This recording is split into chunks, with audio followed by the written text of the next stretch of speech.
Blog Talk Radio.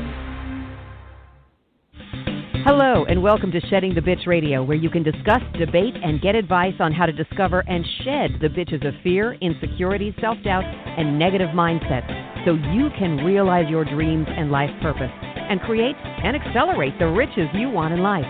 Join us here live every Tuesday at noon Eastern and dialogue with us at 818-572-2910. You can also chat with us at Blog Talk Radio /SheddingTheBitch or share your stories on our website at SheddingTheBitch.com. Whatever the bitch is that's holding you back from living your life to the fullest, it's not worth giving up the riches in life that you deserve. So call in now and let Bernadette Boas know what's holding you back. 818-572-2910. Good day, everyone. How are you this post-Labor Day weekend, at least for those of us in the United States? But I do welcome all of those around the world. We have a big contingency of folks out of Australia / New Zealand and Asia and other parts of the world as well, especially here in the United States, especially here in Atlanta, Georgia. But wherever you are listening from, I am so happy that you're here. It is Ask Me Anything or Ask Bernadette. And what I do is on the first Tuesday of every month, I take your stories, questions, or challenges you might be having, actually in any aspect of your life. But I predominantly get a lot of career / job and business questions. But at the same time, I get a number of what I'll call personal questions, even relationship questions. Today happens to be all about career or business. And actually, they all have a common theme. I just started kind of looking through them. And it really, all of them come down to knowing what you want in life, knowing what you want from your career or your business. And we're going to get into all of that. So if this is the first time you're listening to the program, if you want to be involved, if you want and have a question, story, or challenge that you need addressing, then feel free at any time around the clock throughout the month to post your questions to Facebook, to Twitter, both Shedding the Bitch. You can post to LinkedIn or send me a message. I get a lot of direct messages via LinkedIn. And, of course, you can always go to SheddingTheBitch.com. Hi, everyone. This is Bernadette. It seems as if we had a technical issue, and the rest of the episode was recorded, but it has a slight buzz or static to it. So I hope you can ignore that in order to pick up the great tips and advice that was provided based on the 3 business and career questions that we had. So thanks for your understanding. Enjoy the show. All right. So we are on to addressing your questions, stories, and challenges. And like I said, today's questions all seem to have a common theme. And quite honestly, I'll just admit, even in my own, both my coaching, my consulting, and my own shedding and transformation over the last 7 or 8 years, I've realized that life, in any aspect of your life, really comes down to 1 or 2 things. The first is really understanding who you are and what you want. And we talk a lot about that, and it just seems to just sound very repetitive. At the same time, every time I get a story, question, or challenge from one of you, it all comes down to that. The other thing that it comes down to is not only knowing who you are and what you want, but then how do you communicate that out, literally from the inside out. How do you communicate with words? How do you communicate with behavior, with attitude, with mood, whatever the case might be? And that always brings me to quite a pause. I'll call it a pause, a breath, a minute of contemplation, because I wish I had known for the first 45, 48 years of my life that it's all about what goes on between your ears. Within, not outside. How you respond within to the outside drives everything. But a lot of it starts with really understanding who you are, what you want, what you don't want, and how to go about achieving that. So let's get into the first question, and you'll see We have 3 questions right now, though I am watching the board in case any of you want to jump on and you want to ask a question. Now, you can do that by either calling right into the studio, 1-818-572-2910, during our live broadcast. You can chat with us during the live broadcast by going to blogtalkradio.com/sheddingthebitchradio. Scroll down to today's episode, and you'll see a chat room there. And or after the show or after you've listened to the show, should you have your own question, story, or challenge, you can go ahead and post that to Facebook and Twitter, LinkedIn, wherever, and we'll make sure that we get it addressed for you. All right, so our first question is pertaining to a young woman in her early 30s, and she basically wants to know, what should I be focused on when it comes to my career at this point in my life? I'm concerned I'm not on pace with my goals. Now, you can, and I get this question a lot in a lot of different ways and from a lot of different angles or a lot of different concerns from someone's life. But what I picked out from this, the way she approached this question to me, is I pulled out a few things first. Yes, she's lost focus, or she's at least asking what she should be focused on. And yet I wanted to say kudos to 2 things that she mentions in this. She mentions that she has goals. Cheer, cheer, cheer. Everybody should be shouting from the rooftop that she has goals. And she also knows she must have a timeline or a due date or an expectation regarding when she wants to achieve those goals, because she says, I'm concerned I'm not on pace, which means that she has some barometer that she's using to ensure that she's on track with her goal. So kudos to both of those aspects, because that's probably the biggest thing that my work addresses on a day in, day out basis. And it doesn't matter to me if you're a entry-level high school student to college to your first job, or you're a very senior leader in business.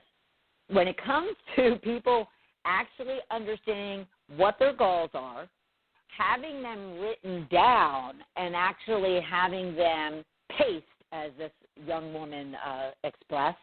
In other terms, it would be that there's a timeline to them, there's a due date, there's an expectation, there's some sort of end state that they've assigned to their goals.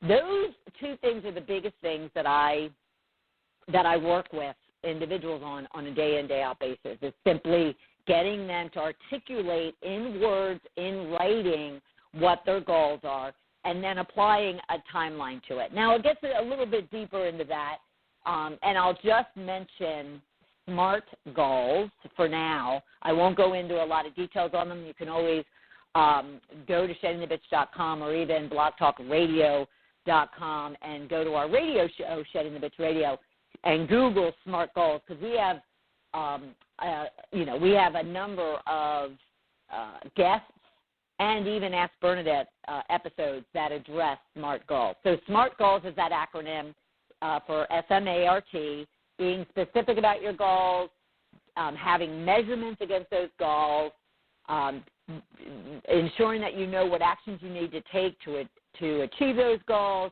making sure that those goals are relevant, and then T is what this woman's talking to in regards to the pace of her goals, and that is a timeline toward those goals. Because I'm sure many of you have heard that a goal without a due date is just a dream or a wish or hope, and none of that is very strategic or very tangible in order for you to achieve them. So, again, kudos to her, to this young woman, for knowing what her goals are and knowing what her pace or her timeline is.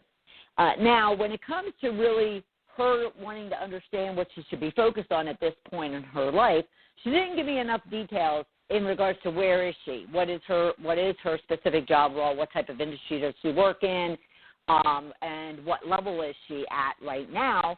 And a lot of that would provide a much deeper understanding simply because at early 30s, she could be a entry-level person because she started a new career or new industry, or she moved to another state, she went to a new employer, or she could be in her early 30s and be a vice president in a company. So not knowing those specifics, but yet she's concerned about her pace, would basically tell me that she is in her early 30s, and the expectation would be that she's probably, by the time she wanted to be in her mid-30s to late 30s, she's at a significant role or position within the company or the role that she has. And I'm assuming she is in she works for someone. She's not in her own business, because I think she would have said that. So she's just wondering, what she needs to be doing in order to keep pace with her goals. So I would simply say to anyone who has goals and is assessing your progress against your goals, or you don't have goals and you're trying to figure out what those goals should be, or say you have all the above and you just simply want to ensure that you're doing the right things within your career, whether that is working for somebody else or even for yourself, and you want to know, are you on pace, so to speak, to accomplish what you've set out to do within your career. Now, you can do two things when it comes to that. You can go inward and ask yourself a bunch of questions, and we'll talk about that. Or you can go elsewhere, go to other people and talk to them about where they're at, and we'll get into details about that. So first, you should always understand where you're at first. So she's concerned that she's not on pace, so we know she has goals, and that she's, questioning whether or not she's on pace. So she should first start asking herself, where am I? Where am I against someone else? So she could be doing some Google searches, some online searching in regards to people in her type of function, her type of job, her type of skill set. Where are they? What is the typical title? What is the typical salary? What is the typical position within a hierarchy that her talent, her skill set, her desired career path is sitting at?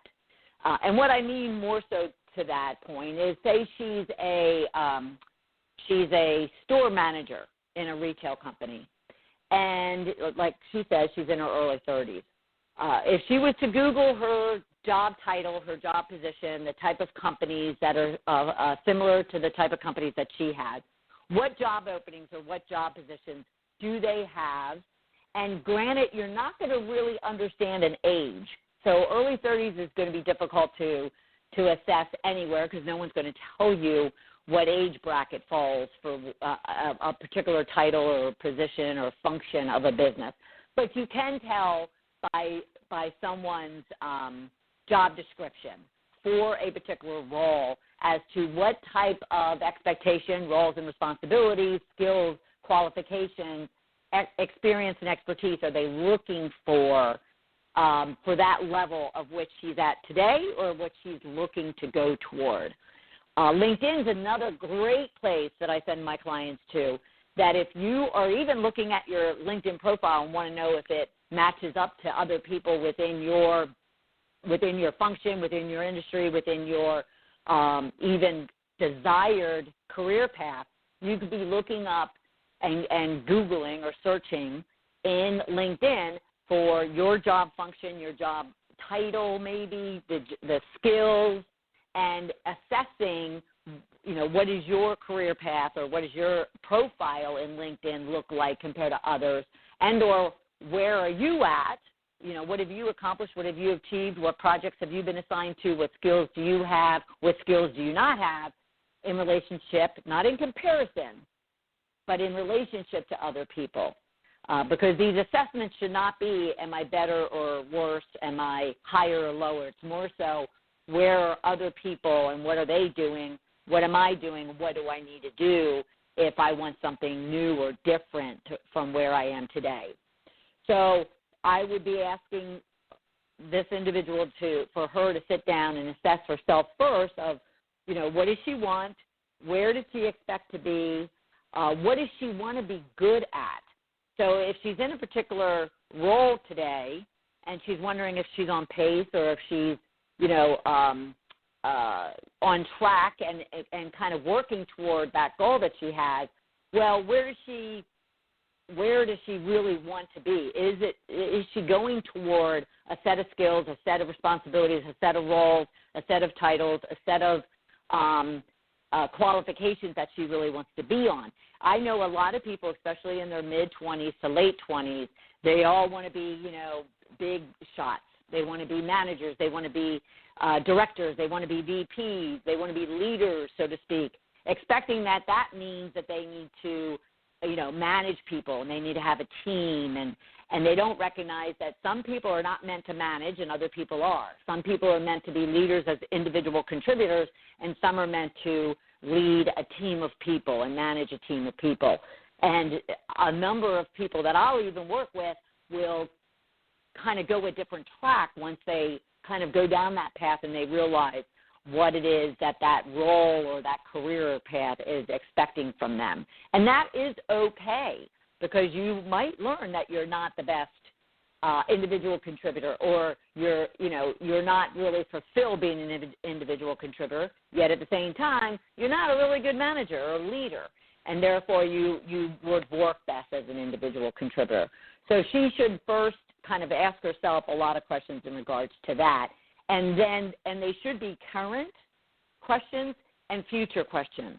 And what I mean by that is she should be asking herself things about today. Where is she at today? Where does she expect it to be? Where does she want to be? And what does she need to do if there's a gap there? But she also needs to be looking at, okay, in the future, what goals, what skills, what talents, expertise, education do I need to have in order to get further down my career path? Maybe not 5-10 years. Well, maybe not 8-10 years, maybe 5 years.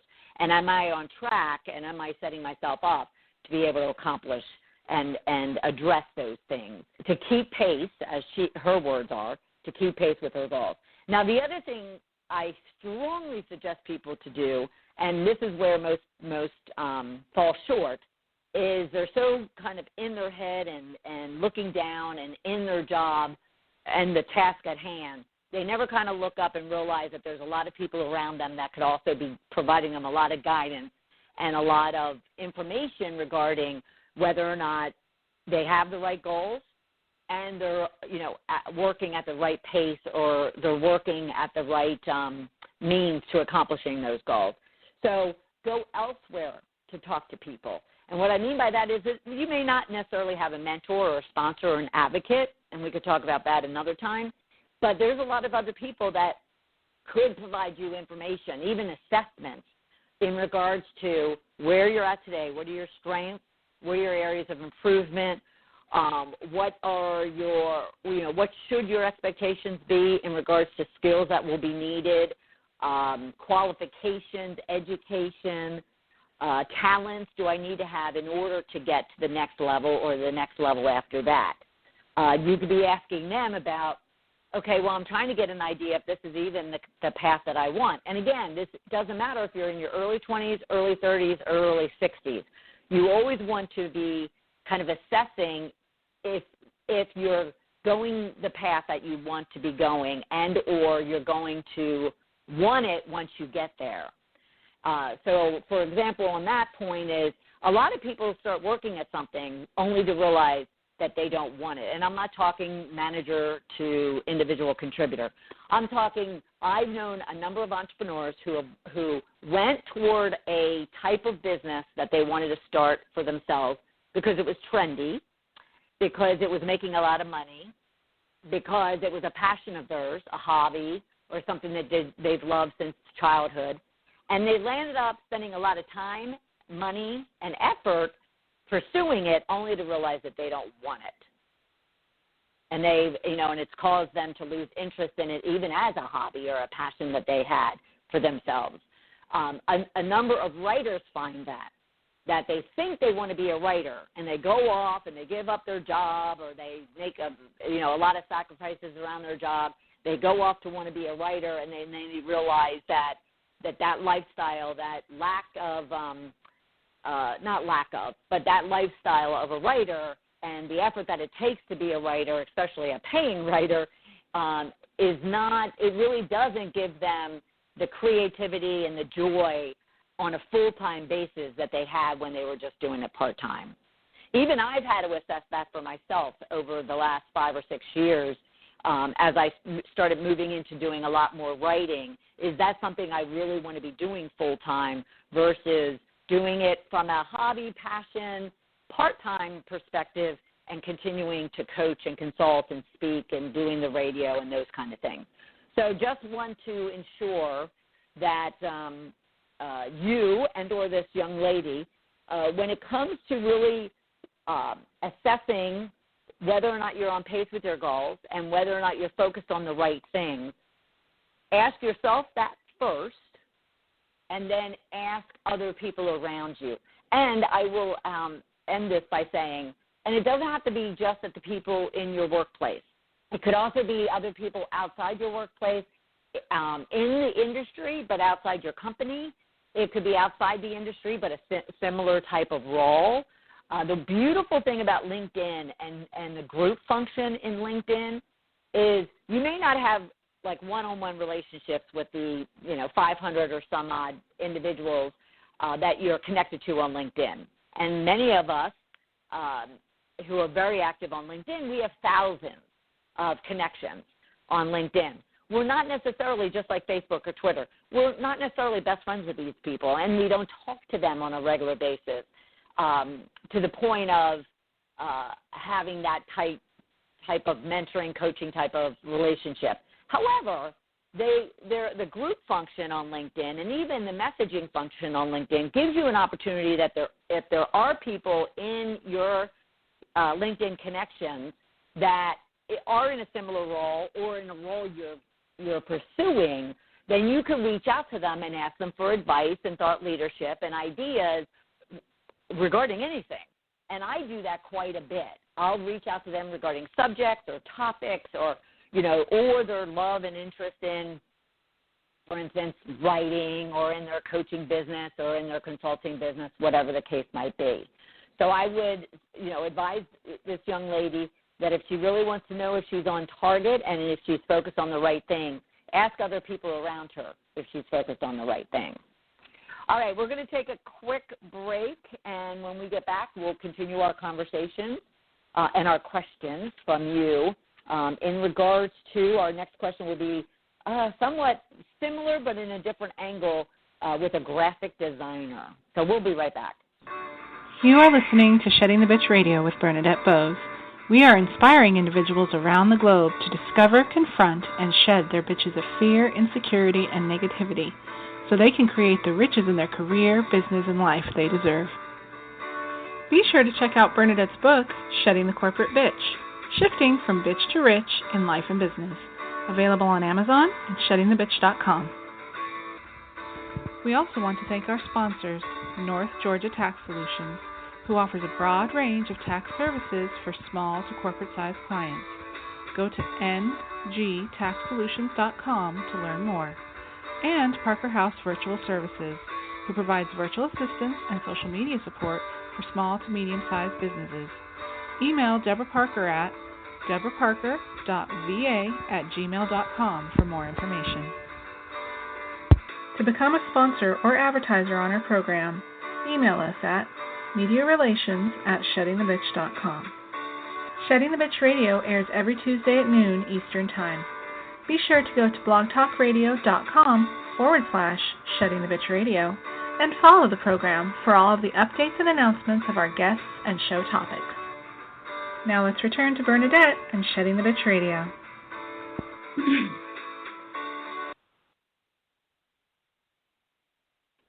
Welcome back, everyone. We are talking career and business advice today on our Ask Me Anything episode, where we, on the first Tuesday of every month, take your stories, questions, and challenges, whether it has to do with your career, business, or life, and I provide you some advice, some ideas, and some thought leadership, but also maybe some tough love, depending upon what it's all about. and hope that you can take that, leverage it in your career, business, or life immediately and move on to bigger and greater things as opposed to being worried or dragged down with whatever challenge you might be dealing with. So this next question is from a graphic designer who basically asks, I've lost all focus and drive toward my business, which is a graphic design business for small businesses. I find it hard to sit at my desk and look for new business. The money I get for all the work is minimal, and my clients are so demanding. I don't know what to do. Well, let's see. How many out there have this type of issue, whether or not you work for your own company or you work for somebody else? You just get maybe to a point where you're just bored and frustrated and anxious, and or you just lost your mojo towards something. And it doesn't necessarily have to do with work. It could be your social, personal life. It could be a relationship, whatever the case might be. But losing focus and drive is never fun because that just creates being stuck and just being frustrated and stressed and anxious and even maybe depressed or moody, agitated, a number of, unfortunately, negative bitches that could all of a sudden start, really sabotaging yourself. Now, this individual, she also mentions the fact that, which are easier to kind of tap in on, she mentions not only the focus and the drive, but also that the money I get for all the work is minimal, and she mentions my clients are so demanding. So she has both kind of this inner junk kind of holding her back and kind of creating havoc on her. And then she has some external factors, being the money that she's getting for the work that she's doing and the clients being very demanding. So she's going to have to kind of address a number of factors here. Some are easier than others, but we're going to start with the external because a lot of times when we address external factors, they all of a sudden shift our internal response to them. Now, again, keep in mind what we talked about at the top of the hour. All of these questions today have a common theme, knowing what you want. So when it comes to addressing the external factors that she's dealing with, which is money is minimal, clients are demanding, and she's not really interested in looking for new business. To me, that all says she really doesn't know what she wants. And if she does, she's not being true to that. And why do I say that? Well, it really jumped out at me when she said, she was talking about the money being minimal. You get what you ask for, right? And if any of us agree with that statement, with my assessment of that you get what you ask for, then she certainly can influence that end result. If she doesn't like the money that she's getting, then she needs to adjust that money and really know what it is that she wants to be earning. So it goes back to knowing what you want. Before I get too deep into that, I'll say the same is with her statement about her clients being demanding. Now, do we have a choice whether or not our clients are demanding or not? No, because we can't control, and I would never tell her you're going to be able to control your client. However, we do have a choice, and we do have control over who we work with. So that said, there's a number of things that she could be doing right from the start in order to get the money that she wants, which eliminates that issue about the money that she's getting is minimal, and who we're working with, which would eliminate the client is demanding. Now, some of that will be she could do right up front, and her decisions are kind of final, so to speak, and I'll get to that in a second. And some of them are going to be where she takes on a client who doesn't appear demanding at first, but then becomes demanding, and there's some decision making that she needs to do there. But I would tell someone who's lost focus and drive that you've lost a understanding of what it is that you're really working toward, what your initial goal or passion was, or what your vision was. And that is where I would start. We're going to start with the external, don't get me wrong, but I would also just get back and grounded on where did you start with, what goal you had or what passion you were pursuing. How did you articulate, and what was your plan around the pricing of your services, and what clients were you going after? So first go back and start with that. And if it wasn't written down on paper, well, shame on you. There's some of my tough love. Shame on you. And if it is, then just pull it out and put it in front of you and have no attachment toward it. And what I mean by that is that was your plan yesterday. It might have even been your plan 5 minutes ago, but it doesn't have to be your plan today, right now at this very moment. It always can change. So if you're starting to feel like you're losing focus and you're losing drive and you don't want to sit at your desk and you don't want to be prospecting and selling and looking for new business, then take a look at your original plan and start scratching things out and changing it. If you didn't have a plan, then start writing one down and addressing it. Because going back to the external, you can certainly start looking at the money is minimal issue and simply start working through what is that formula that will get you the income that you want. And then where the clients are concerned, what type of clients, maybe industry, maybe revenue volume. You decided to go after people that were, making less than, $20,000 a year in their business, whatever the case might be. But whatever that profile of your client you were pursuing, not even just pursuing, but you were saying yes to, maybe that's what needs to change. And that's what you start scribbling out. Now, that's starting with the external. And I find that a number of my clients, not the majority, and we'll get to that in a second, but a number of my clients, if they start working with what they see as external, what they see as not being a inner turmoil, inner confidence, inner self-worth issue, then they actually make adjustments faster, and they start seeing changes even, or I'll call them shifts in their attitude, shifts in their perceptions faster. So let me explain that. Looking at a very kind of non-emotional, non-personal issue like, okay, so am I charging the right amount of money?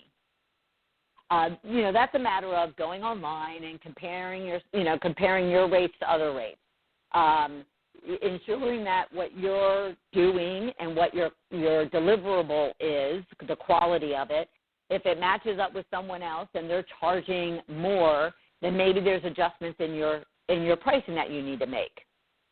If all of a sudden you've defined this client who, or this client profile who can't support your pricing or can't support your type of work or your type of schedule or whatever you call as demanding, then those are easy, non-emotional, logical adjustments you can start making. And where the quicker shifts come is all of a sudden you say, oh, okay, instead of charging $25, I'm going to charge $50, and instead of going after these clients who want my attention 7 days a week, I'm going to find these clients that only want my attention, during my hours that I define. Then that's where that immediate shift comes in, and all of a sudden that focus and that drive start coming back to them. Now, it's not going to solve all of it. It's not going to solve the deeper thing, and that is knowing what you want and committing and finding yourself worthy and valuable to stick with that of which you want. So let me back up even further. When someone brings up anything that has to do with money, let alone the clients are demanding, but money, it comes down to a self-worth issue or question that they're having with themselves. Am I worth asking for more money? Am I valuable enough to ask for more money? Am I good enough, worthy enough to ask for more money? It's not necessarily as easy as I made it sound at the beginning, saying, oh, if they just look at their prices and make adjustments, they get a faster shift. That was a very broad stroke, although it does work. It's almost like you fake it till you make it, and it does work with clients and with individuals. They look at things very logically, very black and white, very kind of analytical, and they make those changes. They kind of feel and sense immediate shifts. But they haven't gotten down to the root of the issue, and that's really where my work comes in, is really helping them say, okay, so you made those shifts in both that money and that client, and you're even finding, that you now don't have an issue with even looking for new business because now you feel more comfortable that you're going to be making the money that you deserve and you're going to have the clients that you want. But it may not have addressed whether or not, even though they made those, pencil changes to their plan, whether or not a week, 2 weeks, 2 months, a year down the road, they're not going to go back and have the same issue about focus and drive. Because many people, most people, going back to what I said at the top of the hour, don't know what they want, don't know why they want it, and don't feel confident and worthy enough to have it. So let's dig into this a little deeper before we get to our last question, which touches on a similar point. Okay, so she's losing focus and drive toward what it is that she's doing. So one of the first questions I asked her actually is graphic design what you want to be doing?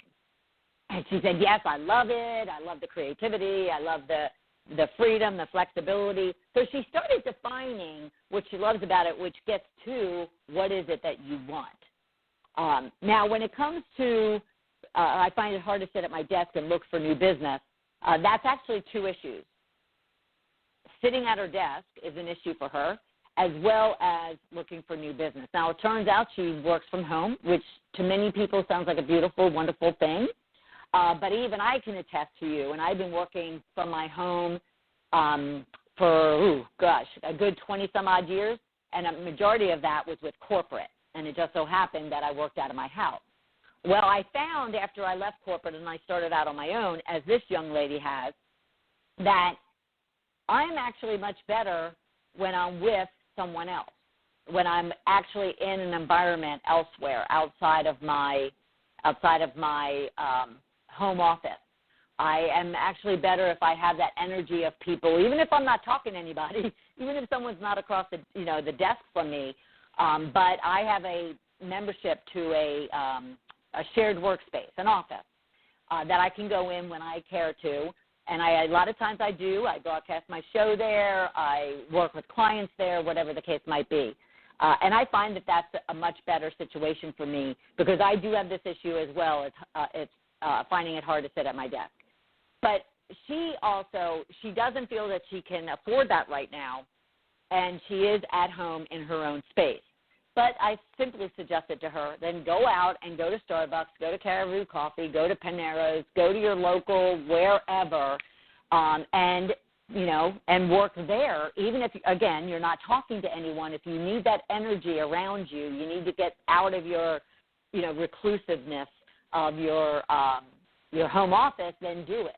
And that can eliminate a lot of this lack of focus and drive. But the second point to this is her looking for new business. And again, this is sales. Looking for new business is sales. It's prospecting. It's cold calling possibly.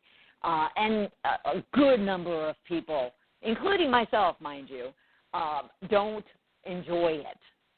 And yet it's the critical, aspect of whether or not you want to eat if you have your own business. But I find, and I found this for myself as well, and a number of my clients, if not all of them, I find that the minute you really get back to knowing what you want and you get back to really having the plan and the goal and the structure around what it is that you want to achieve. In this individual's case, if she wants to make sure that she's earning and deserving and worthy of asking for the money that she wants for her services, and then she really sticks to that client profile that she really wants to work with, and she says no to those clients that she finds out are demanding or aren't the type of clients that she wants to work with, and she says no to them, regardless of the paycheck they're willing to give her, then I find that individuals don't have a problem presenting and pitching and prospecting for themselves, which is a really key factor in even this individual's lack of focus and drive.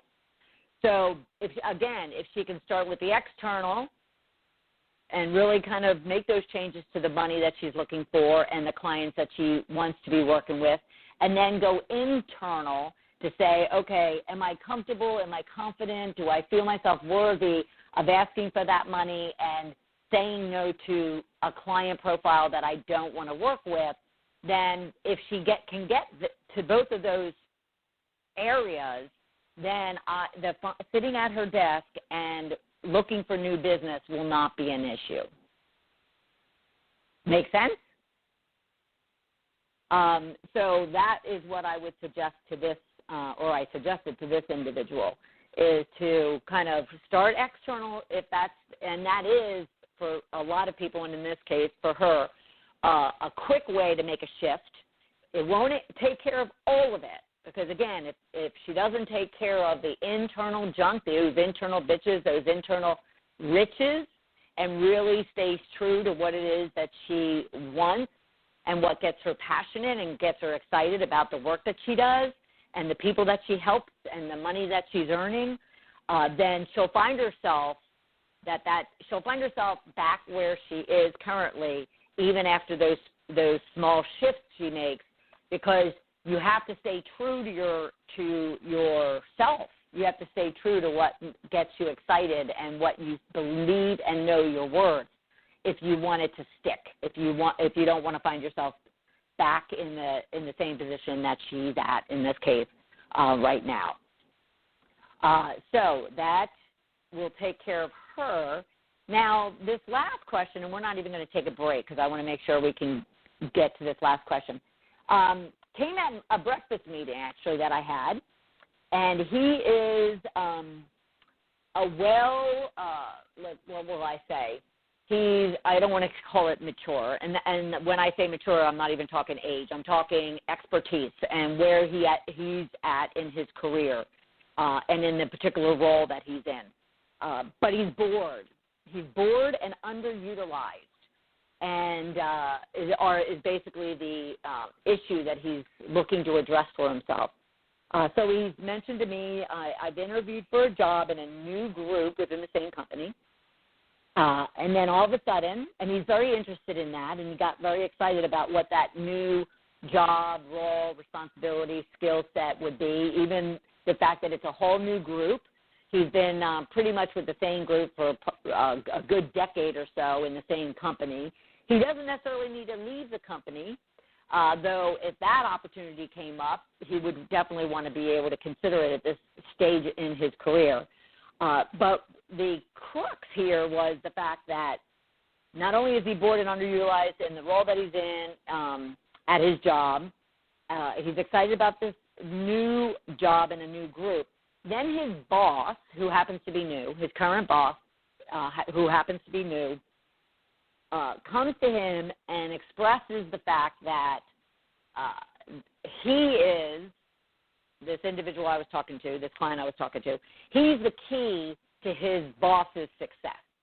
So his boss basically came to him and said, look, I realize that in order for me to be successful in doing X, Y, and Z, I'm going to need to really leverage you and your skill set and your experience, and you're a vital part of my success, was basically what he told him.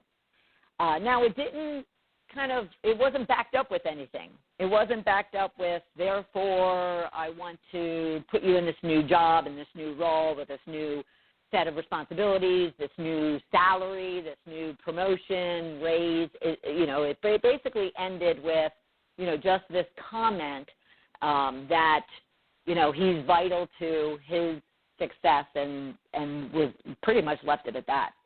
So he was struggling. The reason why we had this breakfast meeting is he was struggling with the fact that he likes that idea. He likes the fact that this new boss of his is recognizing his value, his worth, his importance to that manager's success. At the same time, though, he's also looking at this new group, this new job, this new set of role and responsibility that he's interviewed for, and he's not sure what to do about it. Now, it's great. I told him immediately that it's great that his current boss is seeing him to be of value, because now he's in the driver's seat. This client I was speaking to, he's in the driver's seat. He's needed, and he's important, and I would even say he's critical to this individual's success. And therefore, if he is bored and feels underutilized, then he's in a position to define exactly what he wants to be doing, and in such a way that will both advance his own goals and objectives, but also his boss's. And his boss made it very clear that in order for him to be successful, he needs him. So he had asked me, as part of this conversation, I was going to be presenting, even before this conversation, I was going to be presenting to him a number of ideas and strategies that I thought would definitely advance what it is that we're doing as a group and how we can support our client, which is an internal company client, and therefore how that could help both himself and his boss. He said, should I do that? And I said, absolutely. I said, I tell people all the time, and where a lot of people don't I don't want to say take advantage. What they fall short in doing in their jobs is they're so heads down in completing their task at hand that they don't look strategic. They don't look visionary. They don't look innovative in going and leveraging the fact that they probably, being that they're in the crux of the role and the job and the company on a day in, day out basis, they rarely go to their bosses and say, hey, look, I have some ideas. I have some thoughts. I have some recommendations. I have some criticisms. I have some, perceptions and views of what's going on that I think could advance and help our cause. They rarely do that. They think, oh, they're not going to listen to me. They think, oh, well, I'm just going to be looked at as a brown noser, or I'm not smart enough, or I'm not capable enough to be able to make those type of suggestions. They don't want to hear it, so forth and so on. And yet I tell people all the time, do it. Your job is to be the eyes and ears for your team and for your leaders and for your company. And they want to hear from you. Now, there could be bosses that are like, oh, go home, go back to your, cubicle and mind your own business.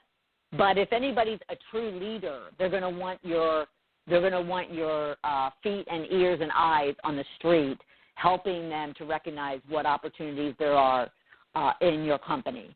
So yes, regardless of this new job opportunity or his boss saying he's vital and critical to the business, he should do that anyway. He should, if he has ideas, if he has observations, if he has thoughts on how to make the team, how to make the company better, then it's his role and responsibility to do that. And too many of us just don't see that that's a role and responsibility of ours. We just think that we have to show up, do our job, take the paycheck, and go home. Well, it's not. Not if you really want to be a contributor and a real leader. Our job, your job, is to actually contribute and actually provide that guidance and that leadership. So I told him, yes, do that. And granted, I said to him, doing that and with what he just told you, you're in even a better position to kind of outline and define what it is that you want your role and position to be. And even if there's a promotion, a raise, a job title change, whatever the case might be, you're in a beautiful position to be able to do that. Now, separately from that, I said you should also talk with him about the fact that you have felt bored and underutilized, and that's why you're making these recommendations and this kind of business case for a promotion or a job change, but you're also interviewing in another group. And why I say that is, one, it could be potential leverage, that if he does feel you to be critical and yet you're looking elsewhere, that'll send up some red flags to him that he needs to kind of pay attention, to you a little bit closer because he doesn't want to lose you. Now, I can't see the guy all of a sudden saying, well, you're looking for another job. Well, screw you, and, I don't need you anymore. So I would definitely, one, be open and transparent and respect him just like he respected you, saying that you are important to his cause. You should go to him and say, well, I appreciate that. I have felt bored and underutilized, and, I have even looked, and inquired elsewhere within the company, just so I find something that is of a more or better fit for me, where I can be utilizing my skills. And then within that, you can have a conversation in regards to your own job description, a promotion, a raise, whatever the case might be. So at any time, I would suggest to anybody, there aren't, every day where your boss is coming to you saying how wonderful you are. And yet that doesn't mean that you can't be going to them and providing business cases or providing testimonials or providing input from your customers, from your teammates, from other bosses or managers of what you're contributing. At the same time, if you are bored, underutilized, if you're going to work just showing up and just sitting at your desk and, muddling through whatever it is that you're responsible for, well, you're not doing anybody a favor. You're not doing yourself, and you're not doing the company. And therefore, whether it's engaging your boss to help you find that perfect fit for yourself, or you're going and inquiring on a different job or a different role inside or outside the company, you owe it to everybody. And too many of us just feel that, companies don't care, bosses don't care, they just want us to, be doing our jobs. And that is really what is unfair to everybody. So go and find out. And the minute, you'll find out the minute you go into your boss, say you're bored, you're underutilized, you're going to leave the company, and they say, okay, thank you very much for your time, and they let you out the door. You'll find that out very quickly. But you also might find that they care and that they don't want to be losing you, and you are more valuable than they verbally or even salary promotion-wise demonstrated. And you might find that out as well. But it's always good to have those conversations and engage your boss in whatever career path, plan, and, goal and expectation that you have. Okay? Have a conversation. It can't hurt in any way, shape, or form. But all three of those questions came down to this, knowing what you want. And therefore, what I would suggest to anybody listening to this is, take some time. It's the beginning of September, not quite the beginning of another quarter, but and it's not quite Monday, although it feels like Monday since we had off yesterday for Labor Day. But sit down and just think about what is it that you want, what do you not want, what will get you excited to get up in the morning and work as hard as you do, and what is it that's kind of draining you and frustrating you and not making you happy, and start working on bumping up those things that are, making you excited, and get rid of those things that are just causing angst in your life. All right? Your day and your week, your month and your year, your life will be so much better for it. All right, that is what we have for today in regards to Ask Me Anything. I'm looking forward to the next several weeks. We have some great guests coming up. We have John Vespasian, and we're going to be talking to him about rational living. And then we're going to talk to Dorothy Kuhn about 9 ways to respond to mansplaining. Do you all know what mansplaining is? Then tune in on September 18th is when we'll talk to Dorothy about 9 ways to respond to mansplaining. And then we're going to talk to Chris Stefanik about self-sabotage. And it's a common conversation here on Shedding the Bitch Radio, but it can never be talked too much because there's so many angles to it and so many ways we self-sabotage, and we just need to get over it and really just start focusing on how we actually build ourselves up and not cut ourselves down. So that'll be for the month of September. So I'm very excited. I hope you are too. And again, we do Ask Bernadette all month long on Facebook, Twitter, Shedding the Bitch, through LinkedIn. Send me a message directly, and or sheddingthebitch.com. And if you have a story, question, or challenge that's holding you up, or you just have a question you need some advice on, then be sure you're getting it addressed. And if I can't help you, I'll get one of our many experts to do so. And be sure that you're always focused on honoring your riches and creating those riches that you deserve in life. So I'll look forward to having you right back here next Tuesday at noon Eastern Time. Thanks, everybody. Thank you for listening to Shedding the Bitch Radio with Bernadette Boas.